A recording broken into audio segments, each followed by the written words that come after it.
Assalamualaikum warahmatullahi wabarakatuh. Bismillahirrahmanirrahim. Perkenalkan, saya dengan Dr. Siti Romawati. Pada kesempatan kali ini saya akan menjelaskan mengenai tata laksana telaah kritis jurnal dengan menggunakan metode EBM. Metode EBM ini adalah salah satu metode yang bisa kita gunakan untuk melakukan kritisi terhadap jurnal. Jurnal-jurnal ilmiah, terutama jurnal-jurnal yang bersifat di bidang kesehatan, kedokteran, mengenai jurnal diagnostik, terapi, seperti itu. Nah, kita langsung saja masuk ke slide yang akan saya jelaskan ini. Step yang pertama adalah step AS atau kita menyampaikan pertanyaan klinis. Pertanyaan klinis ini muncul dari kondisi yang ada di lapangan saat kita melakukan praktek terhadap plan kesehatan. Nah, jadi di sini seandainya kita menemukan kasus di lapangan atau di dunia kerja, kasus mengenai COVID-19 terutama yang mengalami infeksi pada paru-parunya atau pneumonia. Jadi di sini kita bisa muncul pertanyaan bagaimana untuk melakukan diagnosis terhadap pasien tersebut. Alat diagnostik apa yang memiliki spesifisitas dan juga sensitivitas yang baik untuk mendiagnosis pasien COVID-19 dengan pneumonia, suspek pneumonia. Nah, pada salah satu jurnal ini dijelaskan bahwa cara untuk mendiagnostik pasien dengan COVID-19 itu yang sebenarnya gold standarnya adalah dengan menggunakan RRCT-PCR. Tapi pada jurnal ini akan diteliti efektivitas yaitu berupa sensitivitas dan juga spesifisitas dari komputer tomografi atau CT torak pada pasien-pasien dengan terduga infeksi paru akibat COVID-19. Jadi di sini di step pertama, pertanyaan klinis, kita tentukan PICO-nya terlebih dahulu. P yaitu patient atau problem. Pada jurnal ini adalah semua pasien yang diduga mengalami infeksi paru atau pneumonia akibat COVID-19. Kemudian untuk intervensinya di sini adalah alat yang akan kita uji, yaitu CT atau computed tomography, terutama CT torak atau CT scan pada bagian dada. Kemudian untuk comparison atau pembandingnya di sini adalah gold standard yang sudah ditetapkan oleh WHO untuk pemeriksaan gold standard diagnosis pada COVID-19, yaitu RRCT-PCR atau Real Time Reverse Transcription Polymerase Chain Reaction atau yang sering kita sebut dengan swab PCR di Indonesia. Kemudian untuk outcome-nya di sini adalah diagnostic value yang berupa sensitivitas dari CT scan itu dan juga sensitivitas dari RRCT-PCR. Kemudian pertanyaan klinisnya yang muncul di sini adalah bagaimana sensitivitas dari CT torak dan juga real time reverse transkriptase polymerase chain reaction atau RRCT-PCR. Kita lanjut ke step yang kedua berupa strategi pelacakan. Untuk mencari jurnal diagnostik ini yang saya lakukan adalah kemarin menggunakan kata kunci jurnal diagnostik dan COVID ini pada mesin pencari di Google. Sebenarnya kita bisa langsung masuk ke websitenya Elsevier. Di sini setelah masuk ke Elsevier nanti baru kita masukkan kata kunci. Tapi kemarin kebetulan saya hanya ketik di Google dengan menggunakan jurnal diagnostik COVID-19, kemudian keluarlah di situ diagnostic of the coronavirus disease atau COVID-19 RRCT-PCR or CT yang merupakan European Journal of Radiology. Kemudian untuk step yang ketiga adalah appraise. Kita langsung melakukan telaah kritis terhadap jurnal. Ini adalah jurnal yang akan saya kritisi dari European Journal of Radiology Elsevier yang memiliki judul Diagnostic atau Diagnosis of the Coronavirus Disease COVID-19 RRCT-PCR or CT. Ini ditulis oleh Chang Kin Long dan juga teman-teman. Dari abstraknya di sini disebutkan tujuan, metode, hasil, dan juga kesimpulan dari jurnal ini. Jadi di sini tujuannya adalah untuk mengevaluasi nilai diagnostik dari CT dan juga RRCT-PCR terhadap kasus pneumonia akibat COVID-19.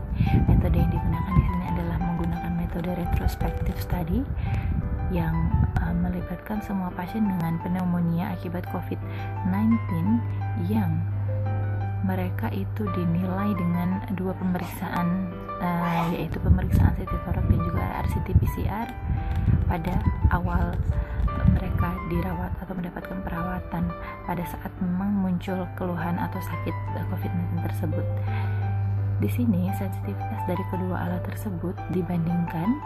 Kemudian untuk pasien yang pada akhirnya terkonfirmasi diagnosis COVID-19-nya, data klinis dan laboratori sebagai tambahan dari hasil imaging CT thorax-nya itu nanti akan dievaluasi juga. Nah, di sini hasilnya dari total 36 pasien yang terdiagnosis pneumonia akibat COVID-19, di sini ada 35 pasien yang pada saat pertama kali dilakukan pemeriksaan CT thorax itu ditemukan adanya gambaran-gambaran bisa berupa gambaran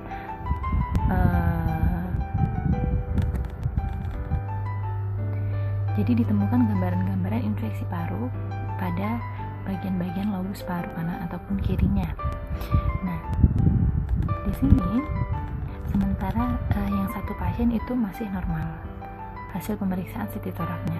Kemudian dengan menggunakan RRCT PCR ditemukan 30 pasien pada saat pertama kali diperiksa itu tesnya positif. Sementara untuk 6 kasus yang lainnya itu belum memunculkan hasil yang positif. Jadi di sini terjadi miss. Nah, setelah untuk 6 pasien yang lainnya tersebut, setelah diperiksa ulang, 3 orang menjadi positif pada pemeriksaan kedua RRCT PCR. Ya, yang masing-masing di mana pemeriksaan itu dilakukan pada hari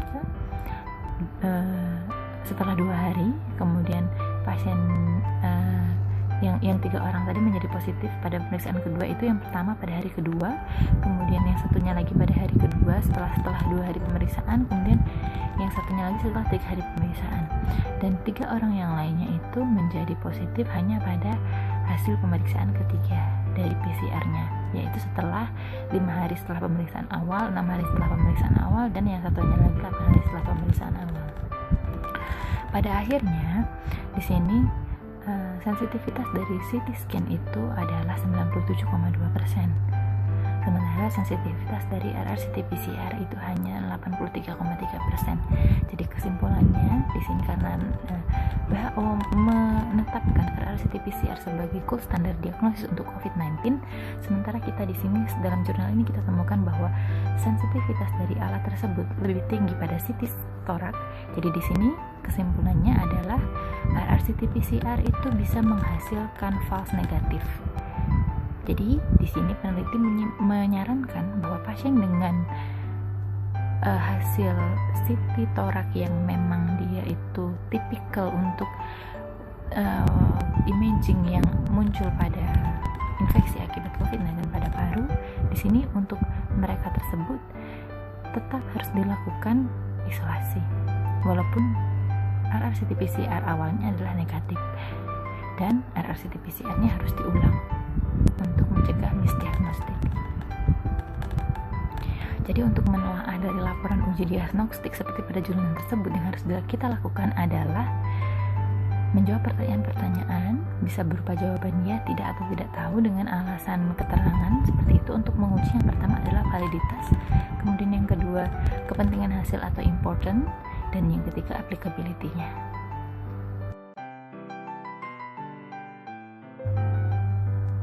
Yang pertama untuk validitas atau keabsahan di sini kita lakukan untuk menilai kemampuan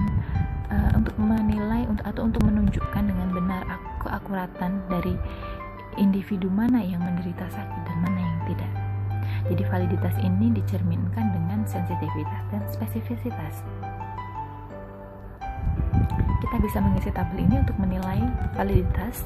Jadi yang pertama, pertanyaannya adalah apakah uji diagnostik ini dibandingkan secara independen dan tersamar terhadap baku emas atau gold standard.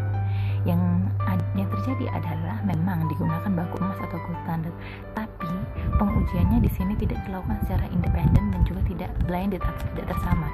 Karena seperti kita tahu ini tadi tidak disebutkan di jurnal, dan metode yang digunakan adalah retrospektif. Jadi alurnya adalah ke belakang. pasien-pasien yang sudah terdiagnostik dengan COVID-19 selanjutnya akan yang sudah melakukan CT torak dan juga PCR untuk selanjutnya ditelusuri apakah PCR-nya itu positif pada hari keberapa dari 36 pasien tersebut, seperti itu. Jadi yang pertama tidak, yang kedua apakah uji diagnostik dievaluasi pada kelompok pasien yang sesuai dengan populasi, iya, di mana CT torak ini dilakukan pada 204 pasien yang terduga COVID-19 atau suspek COVID-19. Kemudian yang ketiga, apakah terhadap para subjek pemeriksaan diperlukan referensi baku apapun hasil pemeriksaannya, iya. 87 pasien melakukan RCT PCR dan juga CT torak. Yang keempat, apakah pemeriksaan uji diagnostik ini pernah dilakukan juga pada kelompok lain di luar penelitian ini? Jawabannya adalah ya. Jadi kesimpulannya, jurnal ini valid.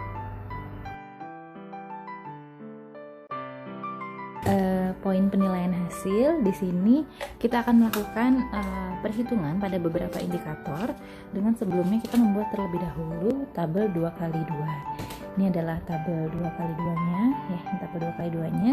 Kemudian kita melakukan penghitungan pada beberapa indikator, yaitu diantaranya adalah menghitung nilai sensitivitas, kemudian nilai spesifisitas, positive predictive value, negative predictive value, likelihood ratio positif, likelihood ratio negatif, kemudian true positive rate, false positive rate, kemudian ada true negative rate, false negative rate, prevalensi, pre-test out, post-test out, post-test probability, dan diagnostic odds ratio. Masing-masing indikator ini memiliki interpretasi yang berbeda-beda. Oke, kita mulai saja untuk penghitungannya. Di sini sebelumnya akan saya jelaskan untuk pembuatan tabel 2x2 untuk sebuah penelitian diagnostik. Jadi pada bagian kolom di sini ditempati oleh gold standar dari pemeriksaan diagnostik. Sedangkan pada bagian baris di sini kita meletakkan alat diagnostik yang akan diuji. Kemudian selanjutnya ini dia angka-angkanya sama seperti yang di slide sebelumnya. Untuk sensitivitas 97% dengan rumus A per A plus C, spesifisitas dengan rumus D per B plus D, nilainya 89%. Kemudian positive predictive value, rumusnya A per A plus B, nilainya 83%. Negative predictive value-nya 98%, likelihood ratio positif 8,8, likelihood ratio negatifnya 0,03, TPR-nya 97%, FPR-nya 17%, TNR-nya 89%, FNR 98% dengan nilai prevalensi 0,35, pre-test out 0,54, post-test out 4,752, post-test probability 0,83, dan diagnostic odds ratio-nya 293,3. Ini untuk interpretasinya. Untuk sensitivitas dan spesifitas terlebih dahulu. Di sini sensitivitas ini berarti adalah kemampuan sebuah tes untuk menunjukkan individu mana yang menderita sakit dari seluruh populasi yang benar-benar sakit, dan nilai sensitivitasnya cukup tinggi, yaitu 97%. Sedangkan spesifisitas di sini adalah menunjukkan individu mana yang tidak menderita sakit dari mereka yang benar-benar sakit, nilainya 89%. Untuk positive predictive value dan negative predictive value, untuk positive predictive value atau yang dikenal dengan nilai ramal positif adalah proporsi pasien yang tesnya bernilai positif dan betul menderita sakit. Dengan kata lain, jika seseorang positif, berapa probabilitas dia betul-betul menderita penyakit, seperti itu. Nilainya adalah 83%. Sedangkan untuk NPV-nya atau negative predictive value di sini adalah proporsi pasien yang tesnya negatif dan betul-betul tidak menderita sakit. Jadi bisa dikatakan bahwa jika seseorang tesnya itu negatif, maka berapa probabilitas dia betul-betul tidak menderita sakit? Itu adalah 98%. Untuk likelihood ratio-nya di sini likelihood ratio positif nilainya 8,8. Jadi LR untuk hasil tes positif ini menunjukkan berapa kali kemungkinan hasil tes itu terjadi positif pada kelompok populasi yang berpenyakit dibanding dengan hasil tes positif pada kelompok populasi yang tidak berpenyakit. Jadi bisa dikatakan bahwa LR positif itu adalah rasio antara true positive rate dengan false positive rate. Jadi LR ini harus lebih besar dari 1, dan tes yang baik itu mempunyai LR yang besar, sebab hasil tes yang positif pada kelompok populasi berpenyakit itu harus lebih besar dibandingkan dengan kelompok yang tidak berpenyakit. LR positif ini adalah indikator yang terbaik untuk memasukkan kemungkinan seseorang menderita penyakit. Makin besar RL positif, maka besar kemungkinan seseorang menderita penyakit, kemudian diagnosisnya betul makin besar. Jadi tes diagnostik yang baik itu adalah dengan nilai LR yang positif lebih dari 10, sehingga dengan hasil tes positif kemungkinan diagnosisnya makin besar. Kemudian untuk likelihood ratio negatif, ini maksudnya likelihood ratio negatifnya adalah rasio probabilitas antara probabilitas hasil tes negatif pada individu yang berpenyakit dengan probabilitas hasil tes negatif pada individu yang tidak berpenyakit. Dengan kata lain, LR yang negatif ini menunjukkan berapa kali lebih jarang sebuah hasil tes negatif terjadi pada kelompok yang berpenyakit dibanding dengan yang tidak berpenyakit. Jadi LR negatif ini adalah rasio antara false negative rate pada individu yang berpenyakit dengan false negative rate pada individu yang tidak berpenyakit. LR negatif ini biasanya kurang dari 1 bagusnya, ini ya, nilainya kurang dari 1. Dan makin kecil LR negatif maka tesnya makin baik. Mengapa? Karena hasil tes negatif seharusnya lebih jarang terjadi pada kelompok yang berpenyakit dibandingkan dengan kelompok yang tidak berpenyakit.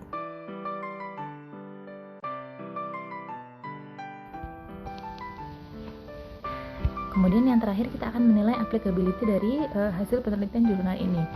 Dengan menjawab pertanyaan yang pertama adalah apakah uji diagnostik ini tersedia di tempat kita, kemudian cukup teliti dan tepat untuk digunakan pada pasien kita. Jawabannya adalah ya, karena hampir setiap rumah sakit di kota ini itu memiliki fasilitas pemeriksaan CT thorax. Kemudian apakah kita mampu meramalkan secara klinis penyakit pasien berdasarkan yang pertama pengalaman, prevalensi, dan data statistik serta penelitian terdahulu? Jawabannya iya. Apakah data penelitian sesuai dengan kondisi pasien kita? Jawabannya iya. Kemudian adakah perubahan kemungkinan sakit atau tidak pada pasien kita bila bukti ini dipakai? Jawabannya adalah ya. Kemudian yang ketiga, apakah post test probability akan mempengaruhi tata laksana pasien kita dan menolong pasien tersebut? Dengan menjawab pertanyaan yang pertama, apakah kita dapat merubah ambang pemeriksaan pengobatan? Iya. Kemudian apakah pasien akan mau mencoba hasil uji tersebut? Iya. Dan apakah konsekuensi pemeriksaan ini akan menolong pasien kita mendapatkan tujuan pemeriksaannya? Iya. Jadi kesimpulannya dari jurnal ini adalah untuk keabsahan atau validitasnya adalah valid. Kemudian untuk kepentingan nilai hasilnya memang memiliki sensitivitas yang tinggi, spesifisitas yang tinggi, kemudian memiliki likelihood ratio positif yang tinggi yaitu 8, dan juga likelihood ratio negatif yang rendah, jadi memang bagus. Kemudian applicability-nya di sini juga dapat diaplikasikan untuk pasien yang kita tangani atau yang ada di lingkungan kerja kita. Terima kasih. Demikian